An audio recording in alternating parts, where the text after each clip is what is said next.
A week away? Who's nervous? Well, let's look a little ahead today to talk about the real battle if Joe Biden, in fact, wins the general election next week. And that's the progressive battle to keep at bay the corporate lobbyists and the corporate mindset that will quickly try to take hold of the key spots in a new administration because, like roaches surviving a nuclear war, these people, these corporate people, never go away. I'm also going to look at two angles on the pandemic, why workers in Europe have had a slightly easier go of it than workers here, and how nurses are trying to get a rich hospital to pay a decent wage and give them the right pandemic protections at work.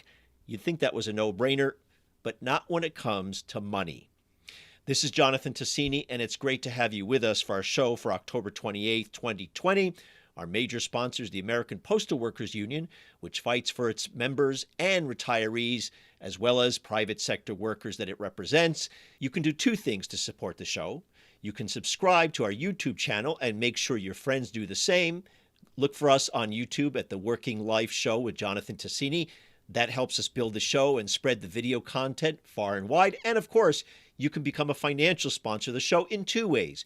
You can go over to workinglife.org, click on the podcast tab, and then go over to Patreon where you can sign up either as a one-time sponsor or a regular monthly sponsor. Or you can do that, as I often say, at ActBlue, because we've partnered up with ActBlue. Come on, why you make a political contribution this week before the general election? Also, become a sponsor of the show, either on a one-time basis or a monthly basis. It's a good investment that goes far beyond the general election because that helps this show continue to bring you all the content that you're probably not going to find in most other places. I thought rather than spend a lot of time on my election musings, because you can see them in full at workinglife.org, where I will be posting today or tomorrow my final update, and hint, hint, I still think it's going to be a landslide. I thought instead on the show, I'd shine a little light on where the real battle will be after Election Day if Joe Biden does win. And that battle is keeping the corporate lobbyists out of government. Well, that's going to be almost an impossible task, but still a big fight to at least limit their influence. Now, check out this from a media outlet called Politico.com. And now I'm quoting a little story they had. Companies and the lobbyists who represent them in Washington are positioning themselves for a variety of Election Day outcomes, with most of the focus on a victory for Joe Biden. A Democratic president could foster major legislative battles over climate and environmental policy that were largely dormant during the Trump administration. And then the article goes on to say, this scenario prompted lobbying shops earlier this year to start tracking who Biden might include in his cabinet, to decipher the direction they might take at the EPA and other federal agencies, according to interviews with nearly a dozen lobbyists, many of whom requested anonymity to discuss internal conversations that could risk alienating their allies. By the way, those allies meaning in a Democratic administration. Then it goes on to say, trade associations are also mapping out how to approach a Congress under full Democratic control, either with or without a filibuster, the latter of which would make sweeping climate laws easier to pass the Senate, requiring only a simple majority instead of 60 votes. And that's the end of that passage. Now, that's the permanent government at work, the corporate lobbyists who have friends in both parties. And this will be a huge battle, my friends. You know that. And it's honestly one that is always tough to slap back the grubby paws of these corporate elites and their corporate lobbyists. So to look deeply into this corruption that really is at the heart of why we don't have Medicare for all, why the Pentagon is rolling in dough, and why banks and Wall Street rip us off every day, it's great to have on the show Jeff Hauser, the executive director of the Revolving Door Project, which is under the umbrella of our friends at the Center for Economic and Policy Research. So I'm going to play a little bit of the devil's advocate in your favorite topic, the revolving door and the influence of lobbyists and corporate-related money and those kinds of folks that have been in these administrations for as long as you and I have been alive, actually. And I start from my experience recently as a delegate for Bernie Sanders, and I witnessed all these letters that folks were writing, particularly protesting the idea that certain people might be in the administration. At least that was what was talked about. People that were not really that believable and represented some threat to the progressive movement and progressive ideals. And the first question that comes to mind is, look, they have the power, meaning the Biden folks, the centrists who are running the campaign and who will likely play a big role in the administration. So how do we actually influence this? And do we actually think after the election, when they don't need us, assuming Biden wins, that we'll have any influence or leverage there? That's a great question. I absolutely think we'll have some leverage. I don't think we'll have all the leverage. I don't think you will see a cabinet like we would have seen had Bernie Sanders or Elizabeth Warren been the nominee and become elected president. But I think you will see a much better cabinet than we would have seen under Secretary Clinton or that we saw under President Obama when progressives were not as engaged with the transition. I think that what is our leverage? One, the Senate is going to be tight. Even if there's a Democratic majority, a handful of progressive senators can effectively deny any Biden appointee going through. Second, Biden sees himself, as he said, as the Democratic Party. And there are negatives one can draw from that, but there are also positives. And that is that he wants to be the center of the party. And that means he's going to listen to everyone. I think that means that progressives who complain and can substantiate their complaints with real research and real reasoning, I think will get heard. That doesn't mean the alternative to Larry Summers for Treasury Secretary will automatically be, Pramila Jayapal or Elizabeth Warren or someone. I think, it's going to, it may well end up being somewhere in between. So I think there's some chance on Warren, but I think the ability to play whack-a-mole with the most problematic corporate Democrats is significant because Biden will want to have a unified Democratic Party. I think disunity within the Democratic Party is going to be a weakness, given that the Republicans are going to be completely united against him. But okay, so taking up your excellent responses and excellent points, let's start with this question about appointees. After the election, let's assume there's a Democratic sweep, because if there isn't, then sort of our conversation is almost irrelevant, especially when it comes to the U.S. Senate. Isn't there going to be a mood, let's not give Joe Biden too much grief from the outset because we have a lot bigger fish to fry? So you get a nominee who we progressives don't like. I'm thinking either of someone in the foreign policy area like Susan Rice, who has come up a number of times, or you mentioned Treasury Secretary. I actually don't see that there's going to be huge opposition. Democrats actually trying to block a Biden appointee to a senior cabinet level position. I just don't buy it. I think if you go back to a lot of the work Revolving Door Project and our allies do, go back to the 2013 fight over Larry Summers versus Janet Yellen for a Federal Reserve chair. And what happened is more and more research came out about why Larry Summers would be a terrible pick for Federal Reserve chair and why Janet Yellen was clearly the most qualified candidate for the position.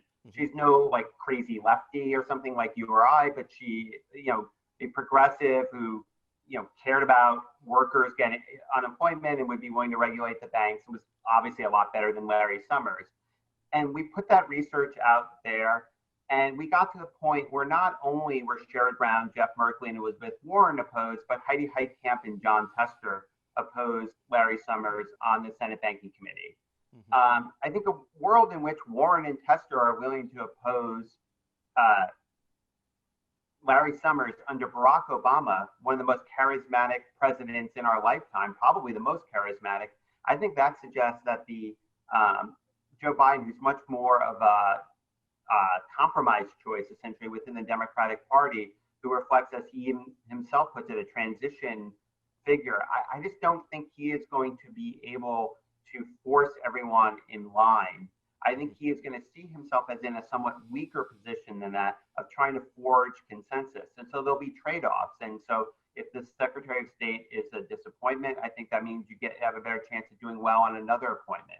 Again, we're not going to get consistent wins across the cabinet. I think if we go into this process with that as our goal, we're probably setting out to be disappointed.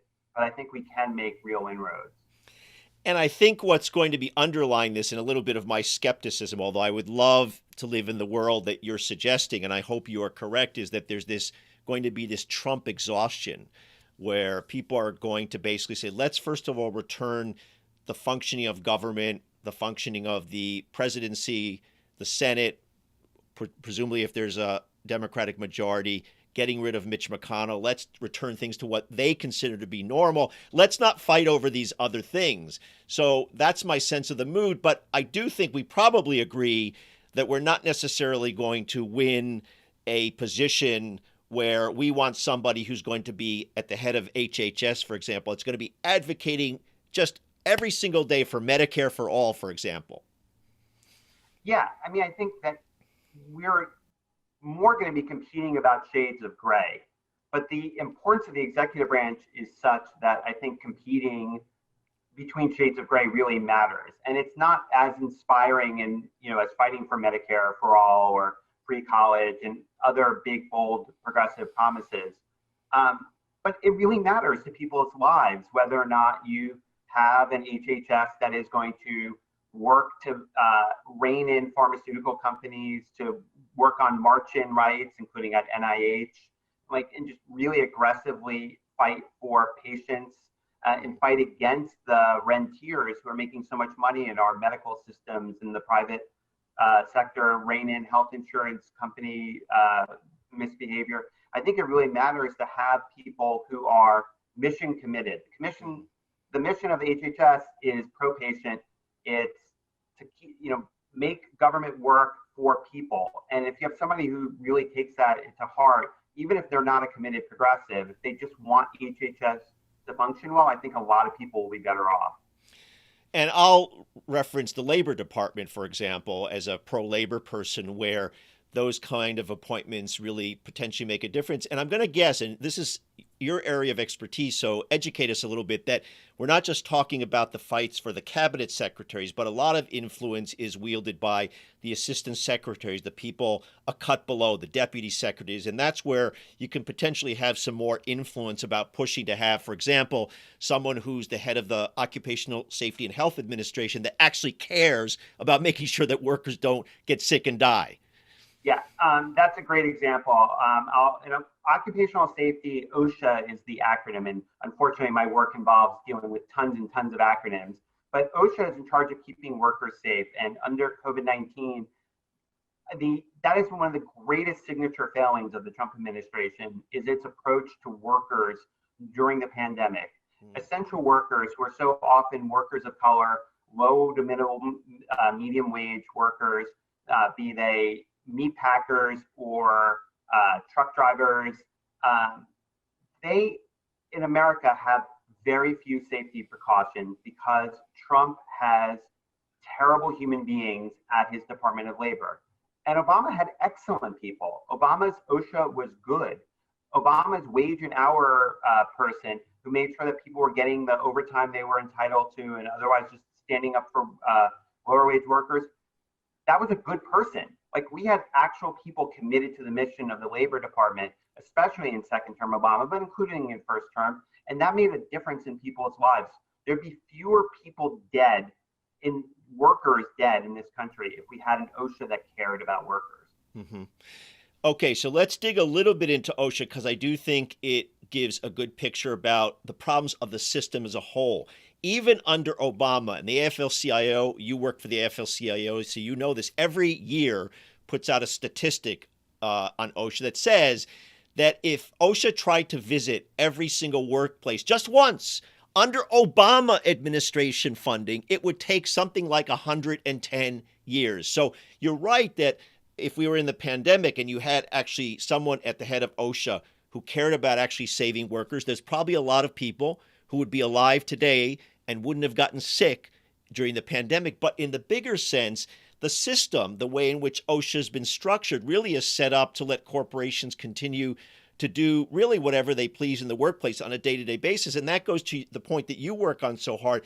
These lobbyists, they're like leeches. And they just flood into Congress and certainly in the executive branch, and they just look for those places to basically keep the system intact, even if you got a somewhat more friendly administration. Am I wrong about this? No, you're absolutely right. And that's actually part of what the biggest decisions in the Biden administration will be made in January and February. And the appointees will be negotiating with Congress over what is likely to be an omnibus spending bill as well as a stimulus package. The federal government spending right now expires in December. It'll probably be a patch through, if anything, to get the government from December until January 20th or maybe a few days beyond. And that bill to fund the government for the rest of 2021, that is so important. Early on in Obama, one of the best things that happened in Obama in 2009, they hired a bunch more civil rights lawyers for DOJ civil rights. The DOJ Civil Rights Division had been decimated under George W. Bush. That's the Department of Justice, just so we get off the acronym. That's okay. And so the Justice Department's ability to fight for civil rights and its willingness had been crushed under George W. Bush. And Barack Obama and Tom Perez, who was his initial civil rights director, they got an allocation of money to hire more civil rights attorneys in their first measures in 2009. And they radically increased the capacity of the DOJ Civil Rights Division. They didn't address all problems. It didn't make everything go away. Racism did not end, but they made real progress. We think that approach needs to be wildly expanded across government so that an agency like the Occupational Safety Agency can get realistic funding that can allow it to be more successful. I think that happening as soon as possible when those lobbyists are as distracted as possible. There's going to be so much going on in the early days of a Biden presidency. First of all, you're going to have whatever Trump's up to, which I'm sure is going to be crazy, and it's going to be hard for people to take their eyes off of it. And to some extent, we should view that as an opportunity. We should have Congress pass the type of things that the lobbyists would go after if it were a one-off and they had time to really focus on this and talk about like some crazy big government conspiracy to have people raiding workplaces on behalf of workplace safety concerns. But they're going to have so many concerns. There are going to be so many cabinet appointments and whatnot that if we go agency by agency and increase the hiring capacity of the Biden appointees, we can make real progress. And I just don't think the lobbyists will be able to stop it. And we should make that an early Biden era priority while there's chaos before the corporate lobbyists can really get their hooks in. But we're still working within the same system and framework that exists even in good times that really is not, from a progressive point of view, the vision that we would want in terms of the kind of society that we would like to see. I get your tactical approach is to make the best situation that might present itself to progressives. And I'm thinking of this in a progressive lens, but I think you'd probably agree that that's in some way, frankly, somewhat of a holding action. For example, in safety and health, we have to remake the safety and health system so that workers can actually, in the way they do in Scandinavian countries, shut down production if there's a danger to folks. Right now, that's not true. Corporations basically run the companies, run the plants, run the factories, run the offices. So my point really is, once we've done this action within the Biden administration, what would you want to then work on to basically stop this kind of corporate influence? What's the big picture? What's the dream situation that we would have so we can actually work to turn this country into something more progressive? We need to teach people that government can be part of a solution, that there are problems in their lives and they are capable of response as we as a society, we through our government, through our democracy can address problems of corporate power and greed. Workers who are getting hurt at work do not necessarily know that there is an OSHA, that there is an acronym, but behind that acronym are supposed to be human beings who are expert in helping them. They don't know this. And so to my mind, the more we make government succeed for people, the more constituencies we can build up, the more possibility. I think cynicism is really one of the biggest struggles that progressives face, both in electoral politics as well as issue politics and in movement. You have to convince people that there are wins possible. And so some of these smaller bore, more tactical victories, I think they build experience winning, they build faith, they build power, and they put the bad guys, the corporate malefactors, on the defensive. And I think those are all good things. I don't have a plan for revolution in 90 days or something. Damn. So that's why I called you up, man. I wanted the plan for 90 days. So 90 days, we'll have nirvana, we'll have revolution. Yeah, it's a bit of a bait and switch, but I do think in 90 days, we can put a lot of corporate malefactors back on their heels.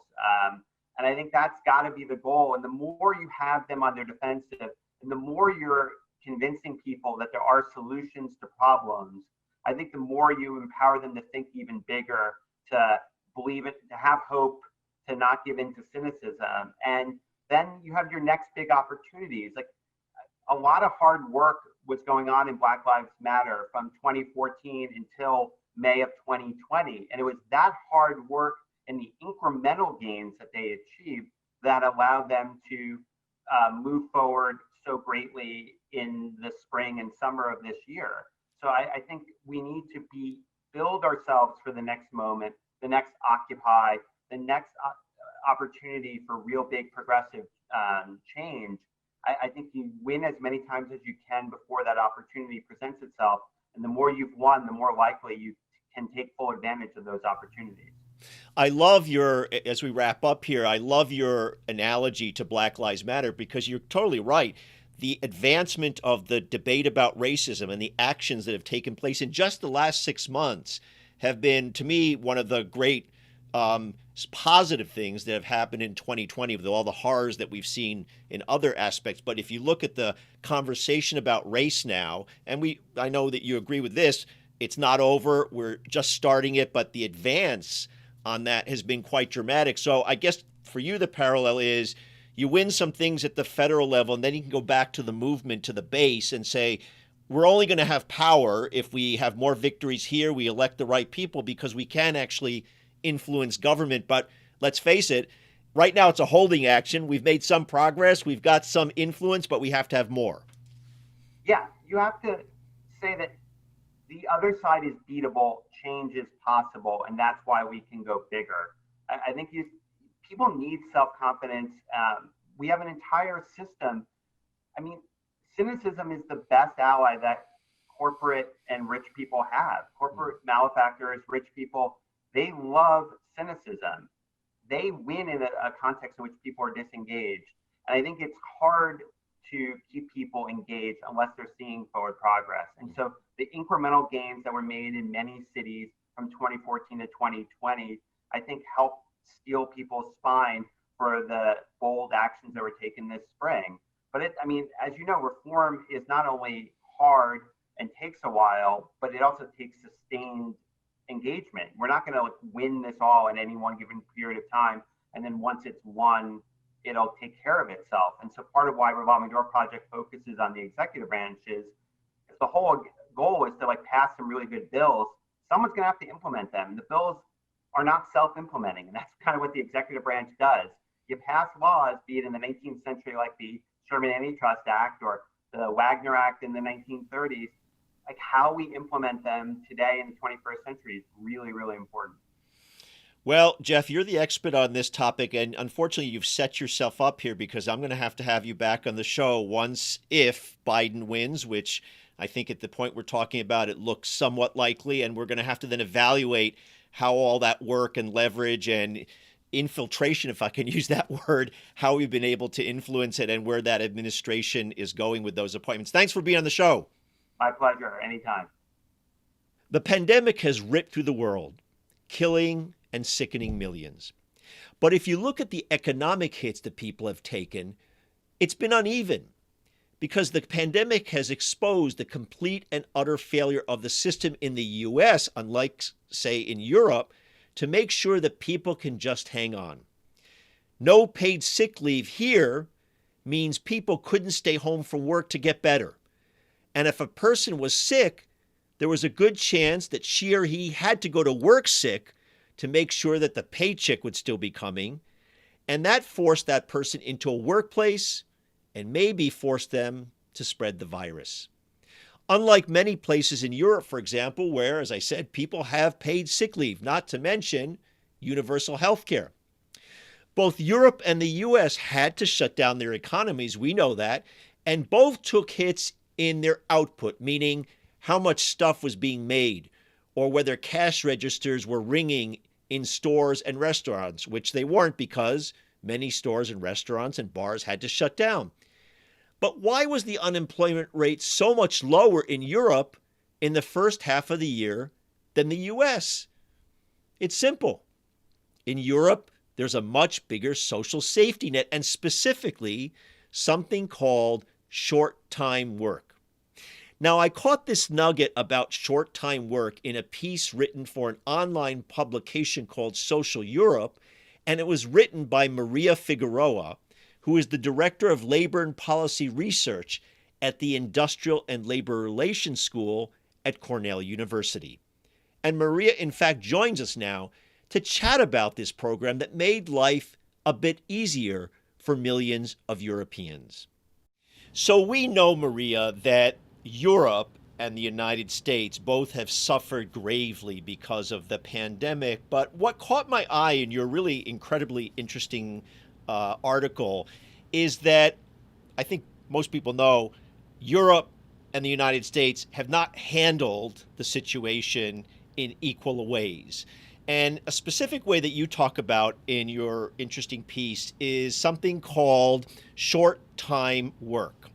And the background to this is that, as you point out in your article, the euro area in Europe dropped by about 15% in the first half of 2020 in terms of output. And that was obvious because they had to shut down cafes, they had to shut down factories in the same way that the United States had to shut down. But Europe, in fact, had a higher drop of output than the United States, but the unemployment rate was lower. Yeah. So the logical question is why? And you talk about something called short-time work. So describe what short-time work is in a few sentences. Mm-hmm. Yeah, short-time work is a program that consists in employers not laying off their workers. It consists in having the workers work fewer hours during the week. Mm-hmm. And so they receive lower pay from their employer, but they receive unemployment benefits for the hours of the week in which they are not working. Mm-hmm. So, it helps them, that unemployment benefit that they receive serves them to supplement, or actually make up for the loss of income that they suffer because now they're working reduced number of hours per week. Now, So is the difference between that and what happened in the first stimulus bill here in the United States is how widespread it is? Because as I remember, you'll correct me if I'm off on this, here in the US, there are some businesses who could say and apply for money and say, we will keep our workers working, but we want money from the government for that. And that was very targeted in some way. Not every company was able to do that. Either they didn't qualify, they decided not to ask for it. But in Europe, it's much more widespread. Is that the big difference? That's part of the difference, but there are also many other factors. Yes, there is certainly a cost issue there. In fact, all the factors are related to cost.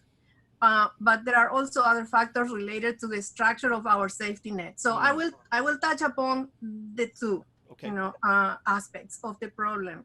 In terms of the cost, yes, employers did not embrace this program, the short time or share work program, as widely as in Europe, because there were not a lot of incentives for them to embrace them.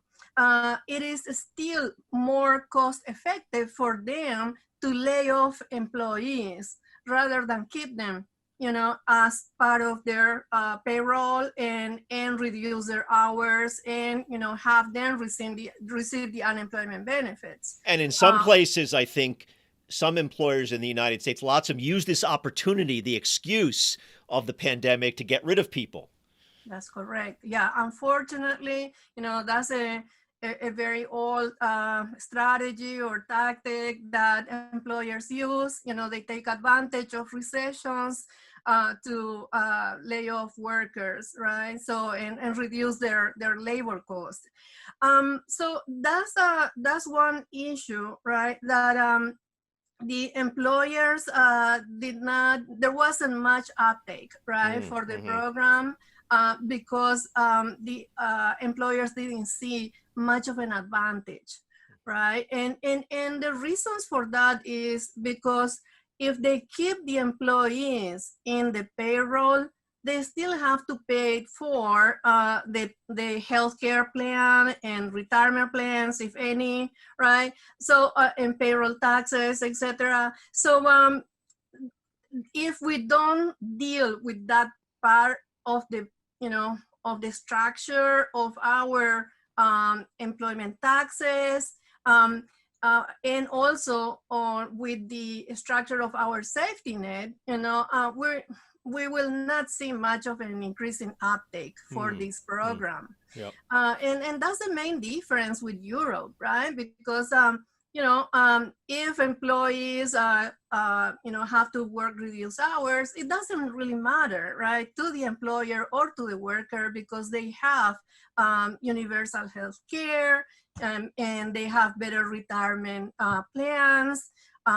So that's a big factor. And also from the standpoint of employers anywhere, especially in Europe, they understand perhaps better, partly because unions are stronger there and unions have much more co-determination. They sit on these corporate boards, especially in places like Germany. They understand that when you get rid of people, there's a cost to bringing people back in terms of training and other factors when the economy turns around. So employers that aren't just completely stupid and greedy, as they are here in the United States, in Europe, and I don't want to overstate as if they're great people in Europe, it's because, as you point out, the social structure and the structure of society there gives more leverage to folks who want to see a decent social safety net. That's correct. And the point that you raised about the strength of the unions, that's very important. Yeah, that's another big difference, explaining the low uptake here for this program. And it is that, unions in Europe have more of an advantage in terms of being able to negotiate good benefits for workers and for society as a whole. So, and as you point out, in Europe, unlike here, some of the cost, the big one, healthcare, is not on the employer, it's on society. They have universal healthcare, unlike here. Now, one of the things that was quite interesting to me was that you pointed out that actually we do have short time compensation schemes in the United States. And I think that most people wouldn't know that. They seem to either not be funded enough or just people are not aware of them. Yes, there are many issues, again, explaining why so few employers and even states, adopt this program. It is true, 26 states have this program in place. They not always advertise the program widely, so it doesn't mean that employers in each of those states know about the program. That's one issue too. The funding is an issue. It's an issue because it is funded by the unemployment insurance funds that the state run.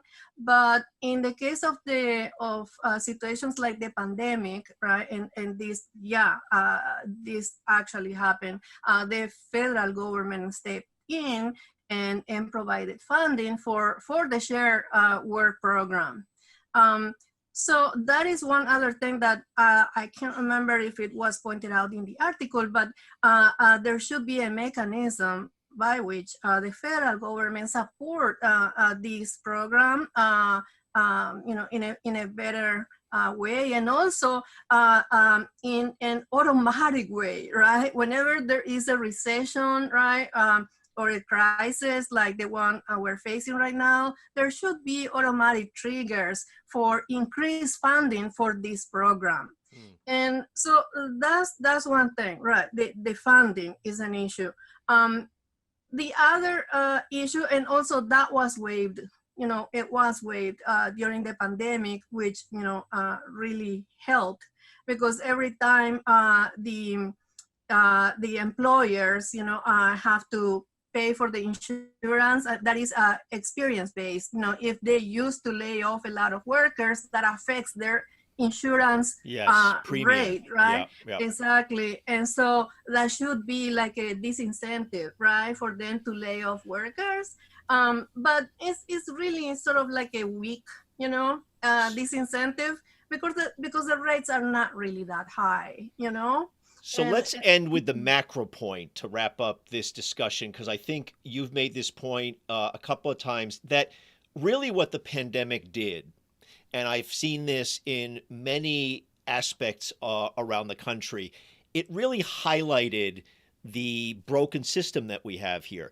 I mean, aside from the fact that the government did not respond to the pandemic and the way in which the CDC was not ready, but in terms of workers, unemployment, all it did was really expose the weaknesses, from the lack of paid sick leave, for example, which most people have in Europe, to the point you make.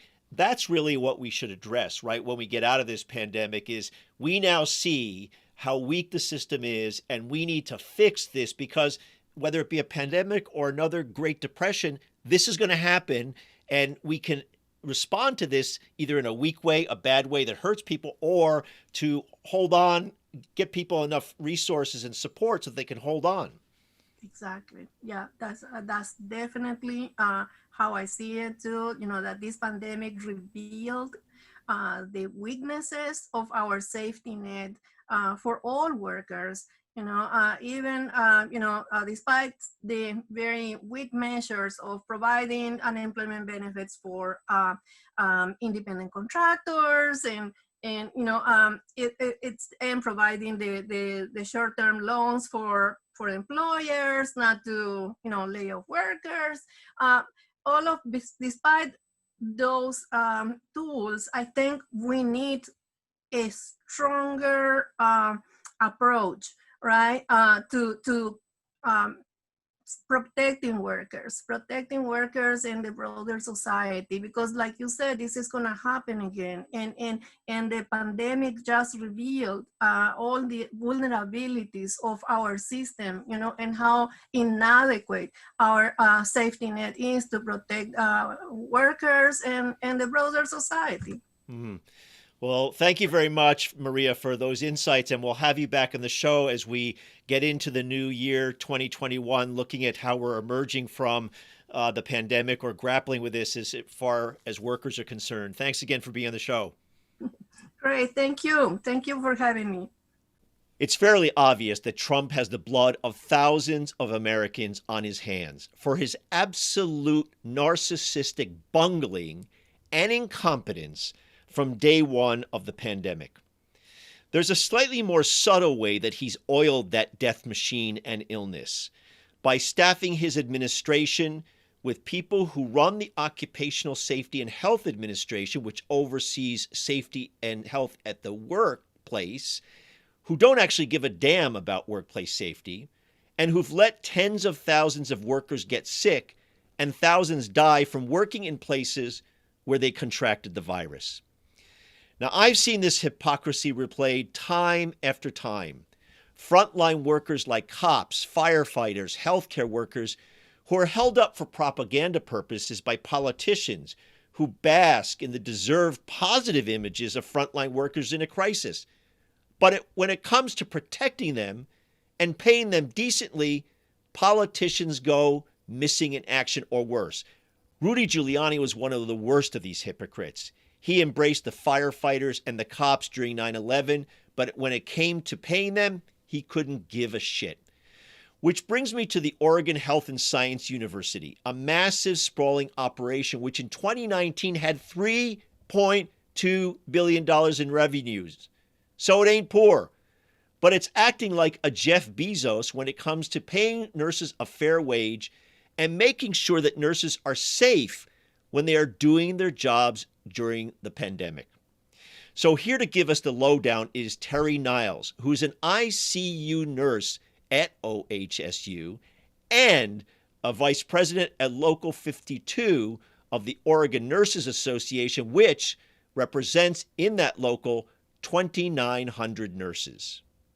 Now, it's not a surprise, unfortunately, that in this pandemic, we're learning again, Terry, of another situation where frontline workers, the workers who are held up, rightfully so, as those folks who are really working really hard to save people's lives and also just serve people and make sure life continues. Because I consider among frontline workers those folks who are retail workers, who work in poultry plants, not just those people working in healthcare. But here we are in a situation where you all put yourselves on the front line, and yet your employer doesn't seem to recognize this, and in the midst of this pandemic is in fact making life difficult and unwilling to, number one, give you what you deserve in terms of economic benefits, but also it seems like is sacrificing some of the safety at the workplace itself. And so maybe the way to describe this and start is to give us a sense of what nurses, your members, have been sacrificing in the pandemic and what you're facing on a day-to-day basis. Okay, so healthcare has changed. And how we deliver healthcare has changed due to this pandemic. Nurses have, starting from the very beginning, there's so much uncertainty, like when they go to work. Protocols that they were using before have changed. Safety protocols around personal protective equipment changed.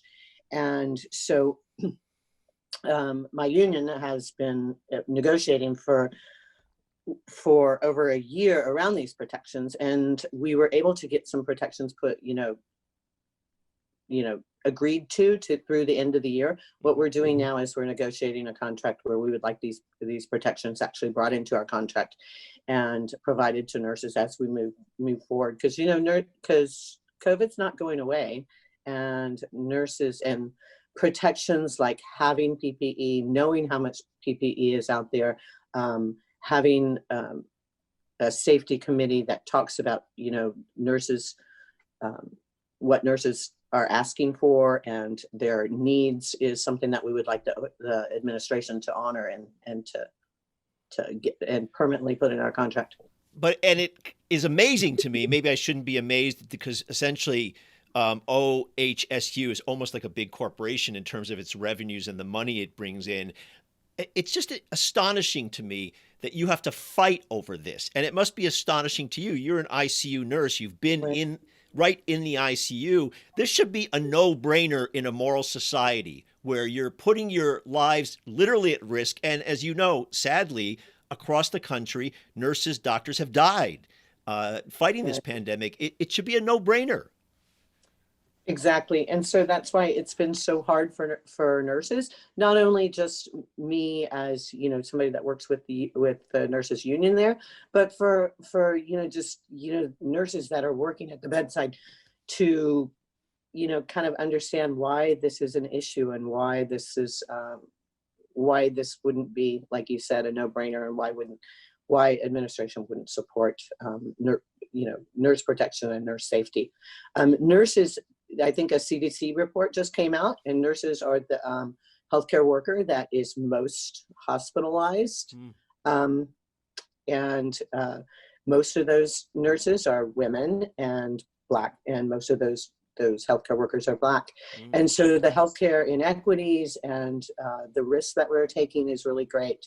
And it has been kind of astonishing and something that I never thought that I've never seen in my career before, and I've been doing this for 25 years. And this is a great point to underscore. You've been in the ICU. You know what it's like to care for patients in the ICU. But the environment there has changed dramatically, right? I mean, you didn't walk into the ICU in a normal time before the pandemic thinking that by walking into the ICU, you were going to lose your life. I get that there were other diseases out there, but this is just a whole different picture for those folks, your colleagues, who now probably every single day that they're walking in, although they're certainly focused on their work, they know in the back of their mind that they're facing a very deadly virus. Exactly. And you know, if everybody, I know that, you know, all of our community has been, you know, affected by COVID. And if, you know, everybody has to understand that nurses are feeling those same effects that everybody else, and those fears. And then you add those fears of bringing, you know, COVID back to your family, or infecting your family, or infecting yourself. And I think due to the exposure that nurses get, that's why they are, you know, they are there and they're exposed, and the viral load is large. They're more at risk. So let's underscore that for a moment, because that's an important point. If I walk into a store, or I'm just passing in the street, and someone happens to cough who's infected, and I'm just passing by, even if maybe a few spores, I inhale them, the viral load is not so heavy where it overcomes my system. It's possible, if I'm a healthy person, that I could fight that off, as opposed to a nurse who's in the ICU and is essentially being bombarded, if I can use that term, it's not a medical term, bombarded by this virus at a very high level. Exactly. That's my understanding of why nurses are such at risk, and why they are the healthcare workers that are hospitalized the most, is because of their exposure and their continued exposure. If you can imagine 12 hours of working in a COVID ICU, or, you know, with COVID patients, clearly your risk is going to be much higher. So nurses are feeling this. Nurses are feeling, you know, it's very stressful. Their job has become very stressful. They're, you know, they worry about their families, they worry about their children, they worry about their loved ones, just like everybody else does, except for they are being asked to put their children and their families and their loved ones at more at risk. So it's been really hard. I have to tell you, I get emails from nurses going, okay, I've just, you know, I can't anymore, you know. So this nursing shortage, I can see that coming if something, you know, doesn't change, and if there's not changes. And so the things that we're asking to put it in our contract, these safety issues and safety precautions, and for nurses, it's really important for hospitals to retain their nurses, and to show them that they're valued for what they're doing. And so I want to move in a second, and I want to move in a second to the economic questions, but let's tie a bow on this. Give me one or two examples so my audience knows, when you're talking about protections that you want to put in the contract, some specific ones. Is it that I want to walk into work and be guaranteed that I have a clean, fresh mask to wear? I mean, what's the detail to that? Absolutely. We were able to establish, you know, early on when we first started negotiating, or when the pandemic hit, we were able to put together a task force that dealt with personal protective equipment, and had communications with administration around that. And we would like that to be codified in our contract, so that continues, because that is going to not, you know, we only negotiated through the end of the year. So nurses would like that. We would like to know, like, what's our, you know, how much PPE do we have? Is it sufficient? Is it something that I can rely on?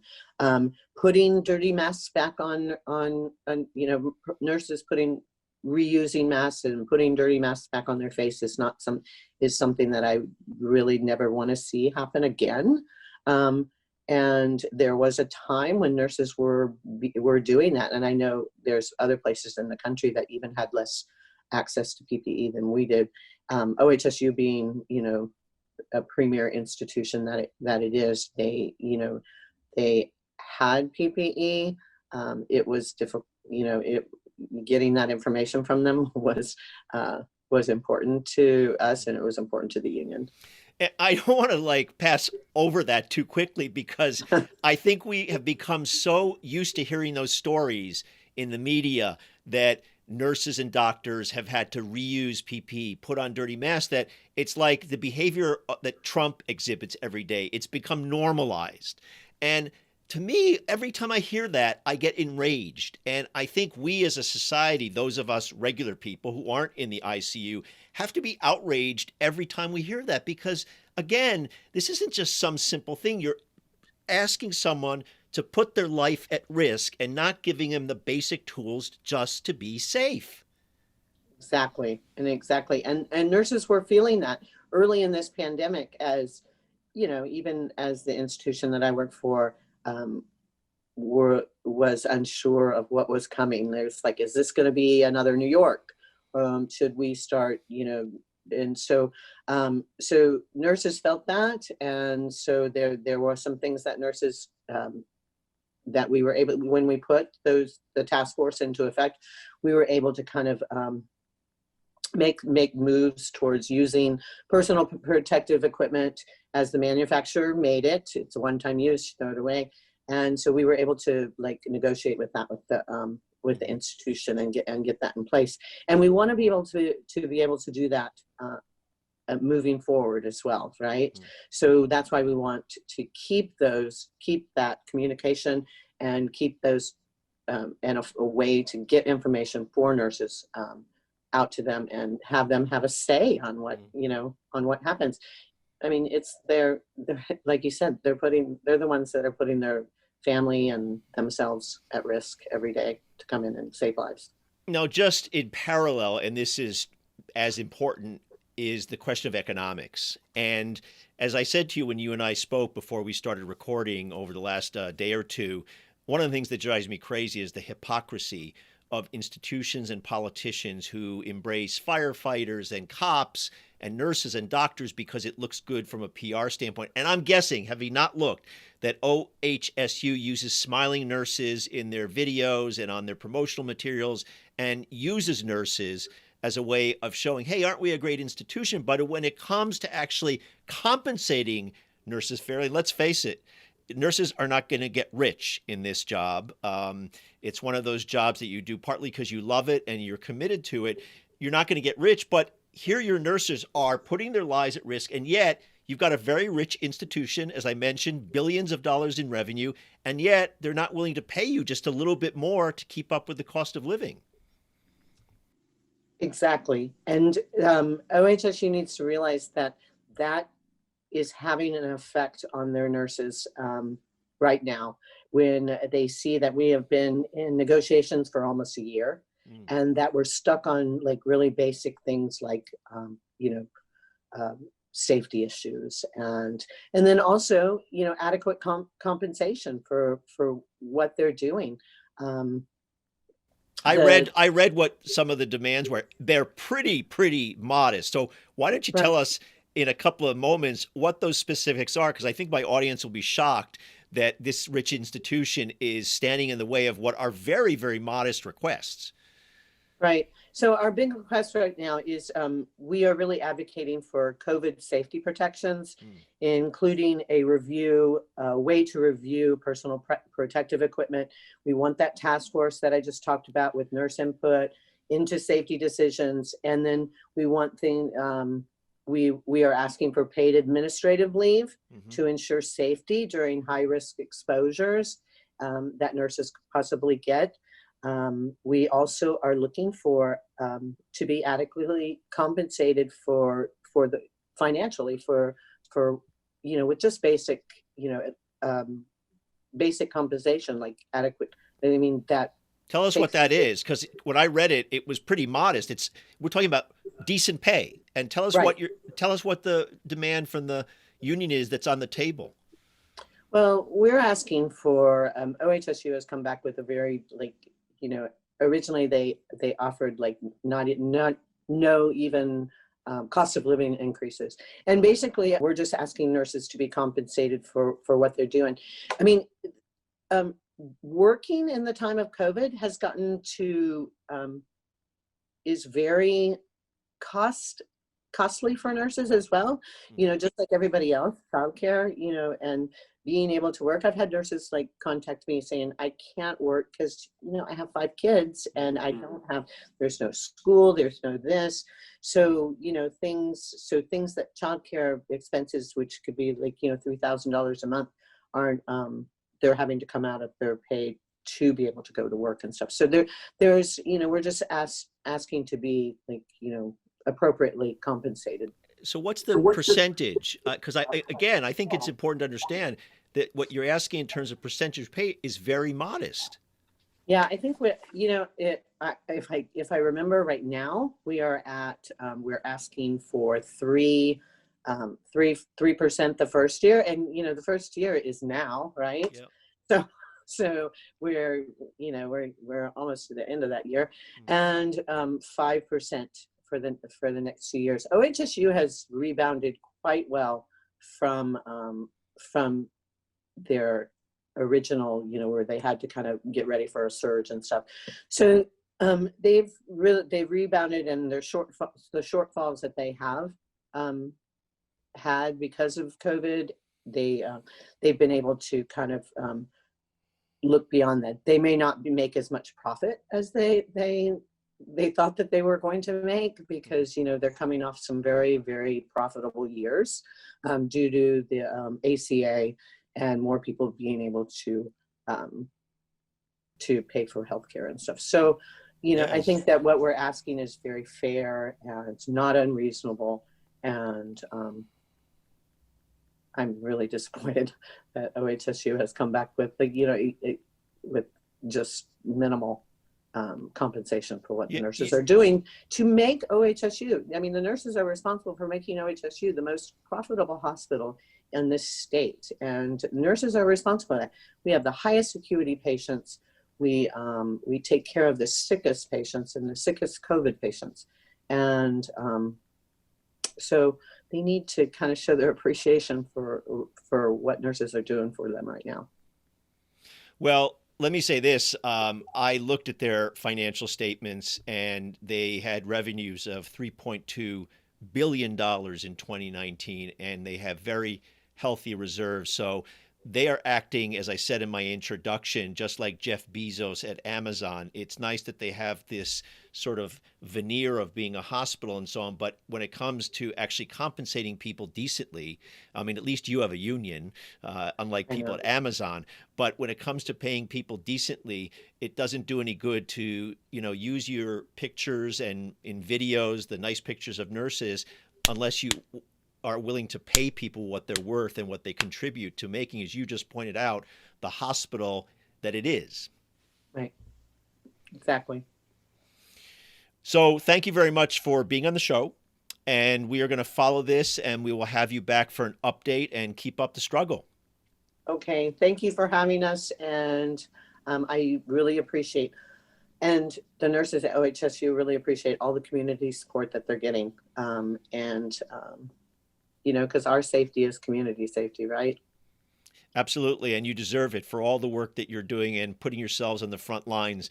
Every one of my listeners, and certainly people out there in the community, should be standing with you both in rallies and in any other support ways to stand behind you. I mean, you certainly have put your lives on the line, and so the community should be behind you. Again, thanks for being on the show. Thank you. Thank you for having me. That'll do it for this week's broadcast. Thanks to my guests, Jeff Hauser, Maria Figueroa, and Terry Niles.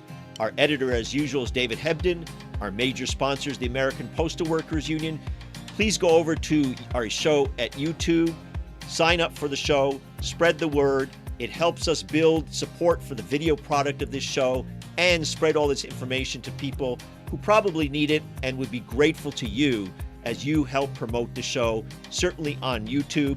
And if you'd like to become an actual financial sponsor of the show, go over to workinglife.org, look for the podcast tab, find your way over to Patreon, and you can become a sponsor either on a one-time basis or on a monthly basis. Or you can do that. You can become a financial sponsor of the show by going over to Act Blue, because I'm sure you're familiar with Act Blue through your political donations. Sign up as a supporter at Act Blue. Look for us at Working Life Network with Jonathan Tassini, and you can become a sponsor either on a one-time basis or a monthly basis. Thanks for being with us. Look forward to having you back next week.